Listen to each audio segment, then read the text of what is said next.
কাগজটা পড়ে কবিতার খারাপই লাগছে। মনে মনে ভাবলো কবি হয়তো কষ্ট পাইছে। কবিতা আর কারোর সাথে কথা বলবে না, এবারই শেষবার এমন করে একটা কাগজ লিখলো। পরদিন স্কুলে কবির ব্যাগে রেখে দেয় কাগজটা। প্রথম ঘন্টায় বই বের করার সময় কাগজটা দেখলো। লেখা দেখে বুঝলো কবিতার ক্লাসে স্যার আছে, তাই পরে পড়বে ভেবে ভিতরে ঢুকিয়ে রাখলো। কাগজটা পাওয়ার পর কবিতার দিকে তাকায় কবি।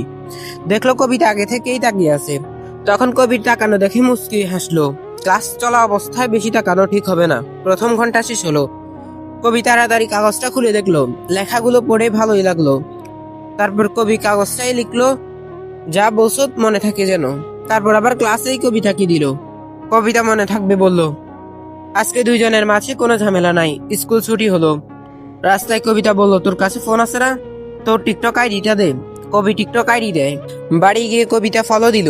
কবিও ওর আইডি ফেলো। কবি তো আইডি ঢুকে মাথা খারাপ হয়ে গেল।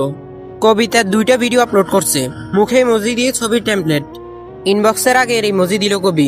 কবিতা জিজ্ঞেস করলো কি হয়েছে। কবি বলল, ছবি দিয়ে টিকটক বানায় আপলোড করলি কেন? তুই না বলছিলি টিকটক করস না? কবিতা বলল, করি না তো, এই 2টা ভালো লাগছে তাই আপলোড করছি। কবি বলল, এগুলো থাকলে তোরে এখন ব্লক করে দিব। কবিতা বলল, সুন্দর করে বললো তো আমি ডিলিট করে দিব, এমন করস কেন? তারপর ভিডিওগুলো ডিলিট করে দেয়। রাতে অনেক কথা হয় কবির কবিতার সাথে। বাড়ির পাশে একে অপরের বাড়ি, কিন্তু কোনো সমস্যায় পড়বে ভেবে বাড়ির আশেপাশেও কথা বলে না। এভাবেই চলতে থাকে অনেক দিন। ক্লাস 8 শেষ করে ক্লাস 9-এ উঠে গেল। তারপর একদিন কবিতা বলল কবিকে, তুই কাউকে ভালোবাসিস না?